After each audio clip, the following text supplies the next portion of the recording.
नमस्कार दोस्तों, आप सभी का हमारे YouTube चैनल पर स्वागत है दोस्तों। सबसे पहले मैं आप सभी से माफ़ी चाहता हूँ क्योंकि मैं जो है हॉस्पिटल में बिज़ी होने के कारण जो है क्लासेस नहीं बना पाया हूँ। तो आज से हम जो है फिर से क्लासेस कंटिन्यू करने वाले हैं। हमारी जो क्लासेस चल रही थी वह भाषा शिक्षण से संबंधित थी और वहाँ पे हमने जो है 3 पार्ट को देखा है। हमारा ये जो है चौथा पार्ट है और यह सफल शिक्षक की विशेषताएं संबंधित क्लास है। इसे ही हम क्या कह सकते हैं, अच्छे शिक्षक के गुण। इसे ही हम अच्छे शिक्षक के गुण भी कह सकते हैं और सफल शिक्षक की विशेषताएं भी कह सकते हैं और इसे ही हम जो है योग्यताएं भी कह सकते हैं। ओके, तो यहाँ पर हम मूल जो है 4 है, शारीरिक गुण, मानसिक गुण, नैतिक गुण, वैयक्तिक गुण। यानी ये 4 में जो है हमने 3 को देखा है। एक शारीरिक गुण को देखा है और दूसरा जो है मानसिक गुण और तीसरा नैतिक गुणों को हमने जो है देखा है। यहाँ पे आप इसे विशेषता भी सही कह सकते हैं, शारीरिक विशेषताएं, मानसिक विशेषताएं, नैतिक विशेषताएं और अन्य नाम से भी आप इसे कह सकते हैं शारीरिक योग्यताएं, मानसिक योग्यताएं, नैतिक योग्यताएं, वैयक्तिक योग्यताएं। ये सारी जो चीजें हैं सफल शिक्षक की विशेषताएं, योग्यताएं और गुण जो है। ओके, इसे ही आप जो है एग्जाम में अच्छे शिक्षक की विशेषताएं, अच्छे शिक्षक के गुण, अच्छे शिक्षक की योग्यताएं इस तरह से भी आपको पूछा जाए तब भी आपको कंफ्यूज नहीं होना है। ओके, यह जो है हम सफल शिक्षक के गुण जो है उसमें आज हम देखने वाले हैं वैयक्तिक गुण। ओके, वैयक्तिक विशेषता के बारे में जो है हम आज देखने वाले हैं। दोस्तों, आपको अगर वीडियो जो अच्छा लगे तो जरूर एक लाइक तो बनता है। ओके, अगर आप लाइक करोगे फिर हम या दुगनी मेहनत करके अच्छे अच्छे वीडियोस बनाने की कोशिश करेंगे। हाँ, यहाँ पे और एक बात आपको बतानी जरूरी है क्योंकि हमारे एक फ्रेंड ने जो है कहा है कि सर बाल विकास से संबंधित जो है काफी सारी कठिनाइयां आ रही है, जब मैं पढ़ रहा हूँ तो या पढ़ रही हूँ तो दिक्कतें हो रही है कि किस तरह से जो है प्रश्न पूछा जाता है या मेथोडोलॉजी में प्रश्न पूछा जाता है या तो एप्लीकेशन मेथड में प्रश्न पूछ रहा है। तो मैं जो है बहुत सारा कंफ्यूजन मेरे सामने आ रहा है, ऐसा प्रश्न उन्होंने किया है। तो उसी के ऊपर भी जो है मैं एक वीडियो बनाने वाला हूँ, वो भी आप देख लीजिएगा। कुछ नहीं दोस्तों, अगर आपको कॉन्सेप्ट क्लियर है, अगर आपका जो है कॉन्सेप्ट क्लियर है तो वो एप्लीकेशन मेथड में दे या मिलान मेथड में दे या तथ्यात्मक दे, कुछ भी दे वो हम जो है उसका आंसर जरूर सही लगाएंगे। जब तक आपका कॉन्सेप्ट क्लियर नहीं है तब तक आप कुछ भी नहीं कर सकते। आप जो है मटेरियल लेके रट्टा मार मार कर अगर पढ़े हो तो आपको कुछ भी समझ में नहीं आएगा। तो मैं कहता हूं कि किताबें लो, किताब लेकर पढ़ो, बाद में मटेरियल रिफेयर करो। अब मटेरियल क्या होता है, देखिए मटेरियल में ऐसा होता है मेन मेन चीजें लिखी जाती है, यानी इंपॉर्टेंट पॉइंट्स ही लिखा जाता है, उसका बैकग्राउंड कुछ भी नहीं होता है। तो आपको बैकग्राउंड ही नहीं पता है तो वो चीज कैसे समझ में आएगी, नहीं समझ में आएगी ना। तो ये बात आपको याद रखना है, कभी भी पढ़ो तो आप किताबें पढ़ो, जरूर आपको जो है आपका कॉन्सेप्ट क्लियर होगा और आपके एग्जाम में जो है अंक भी अधिक आने की संभावना ज्यादा होती है। तो यहाँ पर जो है हम जब भी अच्छे सफल शिक्षक की विशेषता जब भी पढ़ते हैं तो अच्छे शिक्षक की विशेषता में क्या होता है वही हम यहाँ पर पढ़ते हैं। तो क्या होना चाहिए, देखिए मैं एक शिक्षक हूँ समझो, तो मेरे अंतर्गत किस तरह के गुण, किस तरह की विशेषताएं, किस तरह की योग्यताएं होनी चाहिए, तब जाके मैं जो है टीचिंग कर सकता हूँ। वही बात जो है यहाँ पर हम पढ़ते हैं।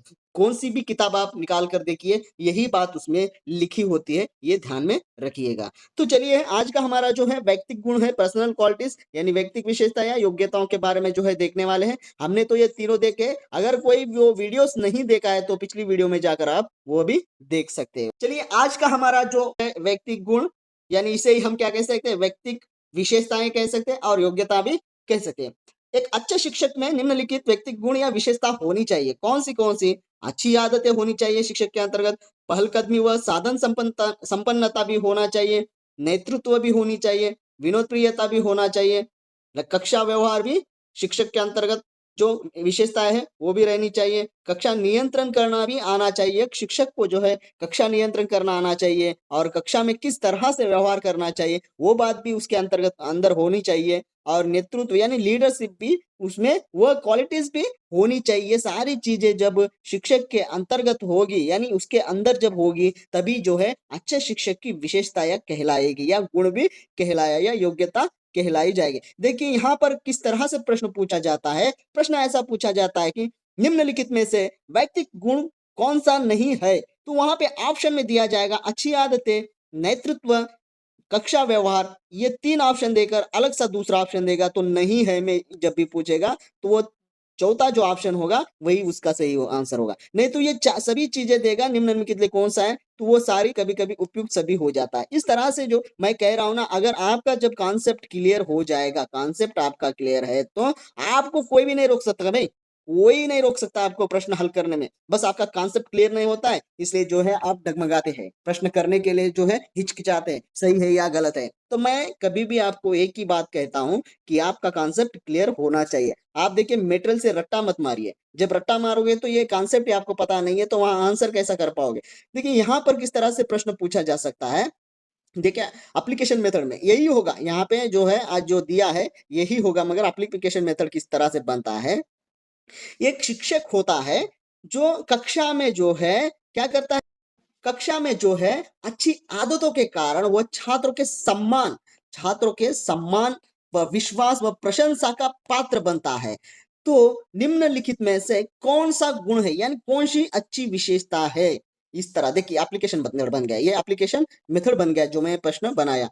तो क्या हो जाता है, तो वो हो जाता है अच्छी हैबिट्स, वो क्या कहलाएगा, अच्छे आदतें जो है उसका सही आंसर हो। तो इस तरह से जो है प्रश्न बनता है। ऐसा नहीं है कि आप रट्टा मारोगे तो वहां से प्रश्न नहीं आता भैया, आपको कॉन्सेप्ट सीखना पड़ता है, तब जाके आप जो है सक्सेसफुल टीचर बन सकते हो, यानी अच्छे शिक्षक की विशेषताएं, गुण या योग्यताएं आपके अंदर आ जाती है। तो आपको कल शिक्षक बनना है तो ये बातें जरूर याद रखना है। तो चलिए हम शुरू करते हैं। ओके, पहला जो है हमारा कौन सा है, अच्छी आदतें। ओके, शिक्षक के अंतर्गत जो अंदर जो है अच्छी आदतें होना जरूरी है। अच्छे शिक्षक में अच्छी आदतें होती है, अच्छी आदतों के कारण वह छात्रों के सम्मान व विश्वास का पात्र बनता है।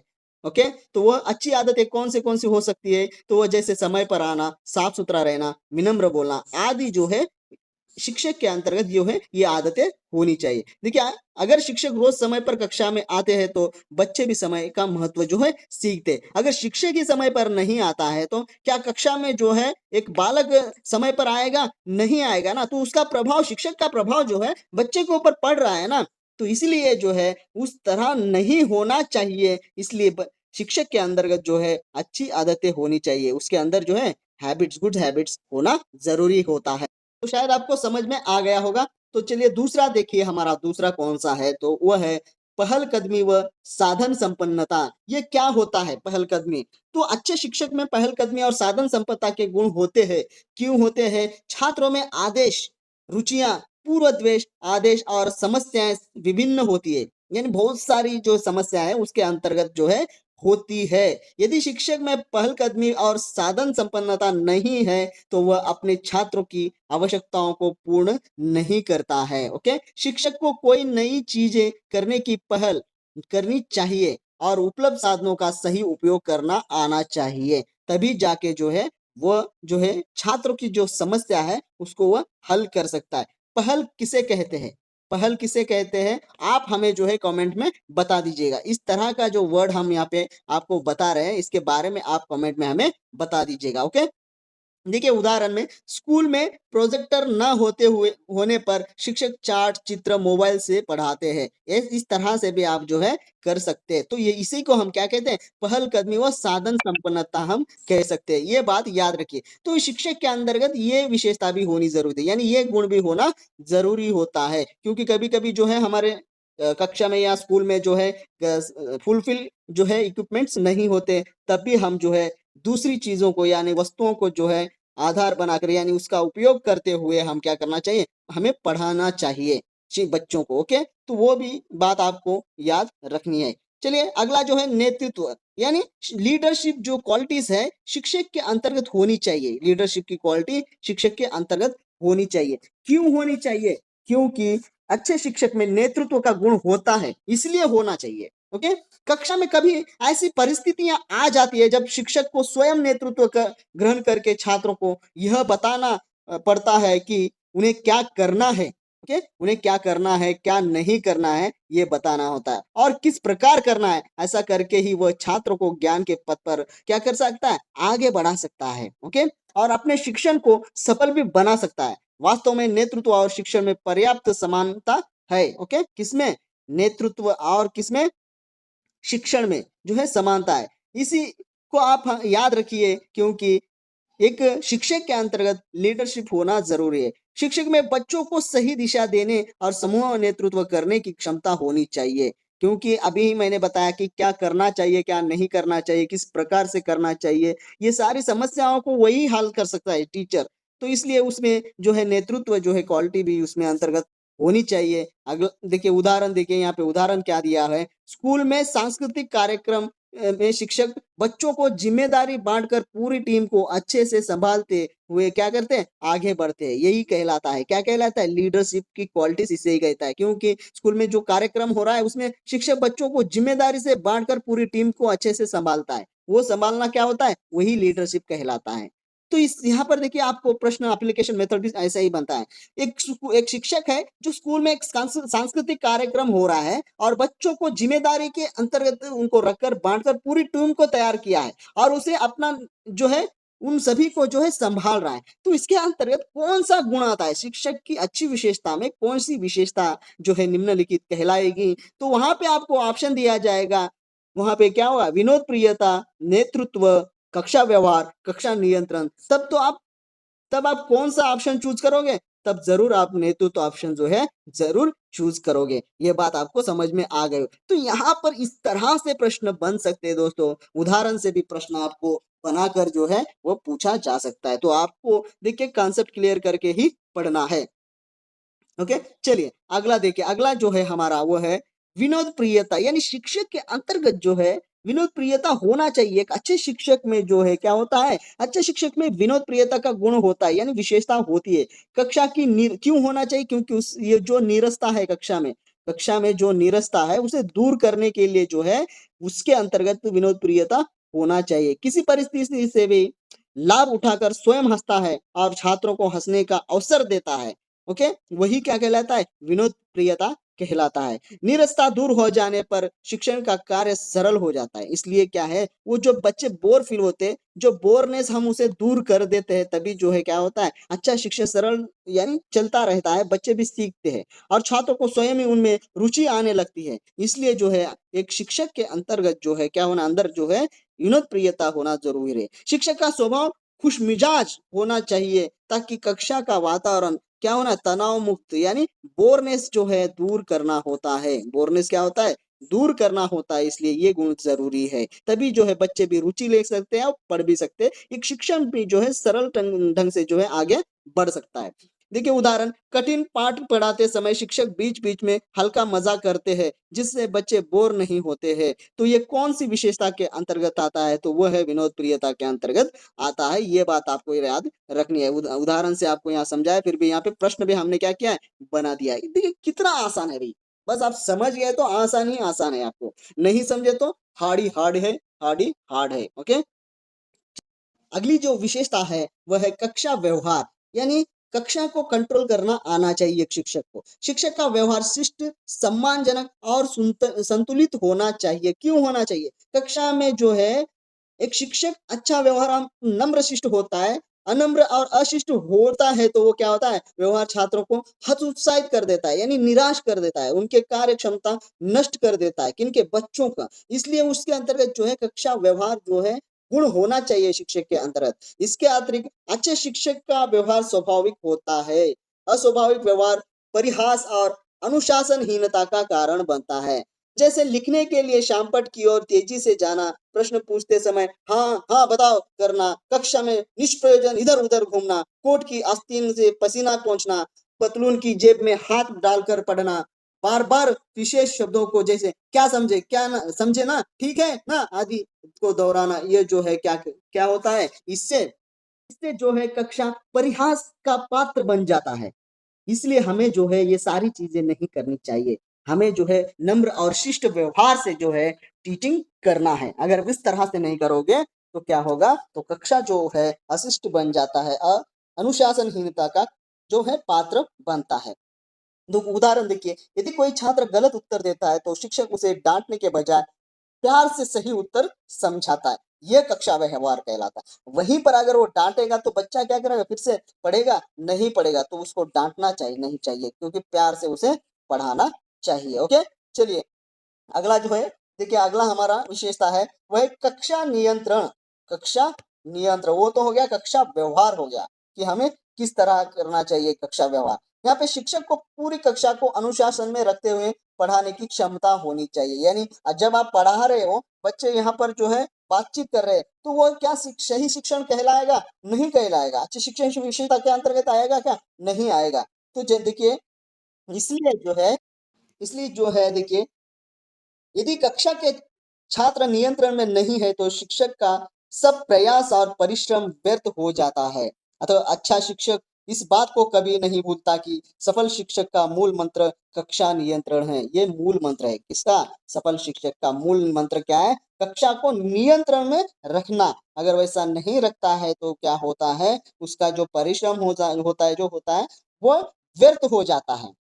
जैसे उदाहरण से समझो, जब कुछ बच्चे शोर करते हैं तब शिक्षक शांत तरीके से उन्हें समझा कर फिर से पढ़ाते, ध्यान लगवाते। ये जो है एक्टिविटीज आपको वहां पे करनी है, तभी आप जो है कक्षा नियंत्रण में यानी एकदम कुशल यानी शिक्षक कहलाएंगे। ओके, ये बात भी आपको शायद समझ में आ गई होगी। आगे देखिए, अगला देखते हैं हमारा अगली विशेषता जो है उत्साह व आशावादिता, यानी एंथुजियाज्म एंड ऑप्टिमिज्म। उत्साह का अर्थ क्या है? उत्साह का अर्थ है काम को पूरी ऊर्जा, रुचि और खुशी के साथ करना। एक उत्साही शिक्षक बच्चों को कभी पढ़ाई के लिए प्रेरित करता है, कभी भी जो है पढ़ाई के लिए क्या करता है? प्रेरित करता है, ना कि उसको डिमोटिवेट करता है। डिमोटिवेट नहीं करना चाहिए उसको, जो है हमें यानी मोटिवेट करना चाहिए, मगर डिमोटिवेट नहीं करना चाहिए। जैसा यदि शिक्षक कविता पढ़ाते समय अभिनय, आवाज, भाव के साथ पढ़ाते हैं तो बच्चे भी रुचि लेकर सीखते हैं। इसे हम क्या कह सकते हैं? उत्साह भी कह सकते हैं। ये बात आपको याद रखनी है। ओके, तो अगर देखिए आशावादिता क्या होता है? आशावादिता देखिए, आशावादिता का अर्थ है हर परिस्थिति में सकारात्मक सोच रखना, यही आशावादिता है। ओके, और अच्छे परिणाम की उम्मीद रखना भी क्या है? आशावादिता के अंतर्गत आता है। देखिए यहाँ पे एक शिक्षक हर समय हर परिस्थिति में सकारात्मक सोच और अच्छे परिणाम की उम्मीद करता है, तो ये अच्छे शिक्षक के गुण के अंतर्गत किसके अंतर्गत आता है? तो मूल, अब जब कहोगे तो वो आएगा व्यक्तिक गुण में आएगा। अगर मूल के अंतर्गत और व्यक्तिक गुण के अंतर्गत देखा जाए तो आशावादिता के अंतर्गत आएगा। यानी दो भी ऑप्शन आ सकते हैं। ये बात आपको मैं समझाने के लिए यहाँ बता रहा हूँ, और शायद आपको समझ में आ गया। ओके, तो उदाहरण देखिए, यदि कोई छात्र बार बार गणित में कम अंक लाता है तो शिक्षक उसे यह कहकर प्रोत्साहित करते हैं, तुम मेहनत करोगे तो जरूर अंक ला सकते हो। इस तरह जो है उसे प्रेरणा यानी प्रेरित करना चाहिए। यानी हमें जो है सकारात्मक सोच रखना चाहिए और अच्छे परिणाम की उम्मीद रखना चाहिए। उसे क्या कहते हैं हम? उत्साह व आशावादिता जो है हम यहाँ कहते हैं। तो ऐसा रखने करने से क्या होता है? इस बच्चे का आत्मविश्वास जो है वह बढ़ता है। तो यह थे जो है व्यक्तिगत गुण और विशेषता या योग्यताओं के बारे में। तो उसके अंतर्गत कौन सी चीज आती है, तो वो जो है कौन से गुण आते हैं, कौन सी विशेषताएं आती है? तो देखिए, उसके अंतर्गत आता है उत्साह व आशावादिता। देखिए, उत्साह व आशावादिता, कक्षा नियंत्रण, कक्षा व्यवहार और विनोद प्रियता, नेतृत्व, पहलकदमी व साधन संपन्नता, अच्छी बातें, ये सारी चीजें जो है क्या कहलाएगी? ये सारी चीजें जो है व्यक्तिगत विशेषताएं या गुण या योग्यताएं कहलाइए। तो किसके अंतर्गत आ रहा है? व्यक्तिगत गुण के अंतर्गत आ रहा है, इसलिए हम ऐसा कह सकते हैं। तो अच्छी आदतें किसके अंदर आ रहे हैं? व्यक्तिगत गुण के अंतर्गत। ओके, नेतृत्व भी इसी के अंतर्गत आ रहा है, विनोद प्रियता भी इसी के अंतर्गत आ रहा है। तो ये बात आपको याद रखनी है। तो मैं एक प्रश्न आपको पूछ रहा हूं, तो जो है नैतिक गुणों के अंतर्गत कौन सी जो है विशेषताएं होती है, वो हमें कमेंट में बता दीजिएगा, कमेंट कीजिएगा। हम जो है देखते हैं कि आपको कितना समझ में आया है। ओके, धन्यवाद दोस्तों। हमारे YouTube चैनल से जुड़े रहने के लिए ऐसे ही जुड़ते रहेगा, जो आपका जो लक्ष्य है जरूर हासिल कीजिएगा। फिर मिलेंगे दूसरी क्लास में। इसी क्लास से जो है हमारे अच्छे शिक्षक के गुण या विशेषता या योग्यता जो है कंप्लीट हो गया है। कंप्लीट हो गया तो हम जो है दूसरा टॉपिक शुरू करने जा रहे हैं। ठीक है, चलिए।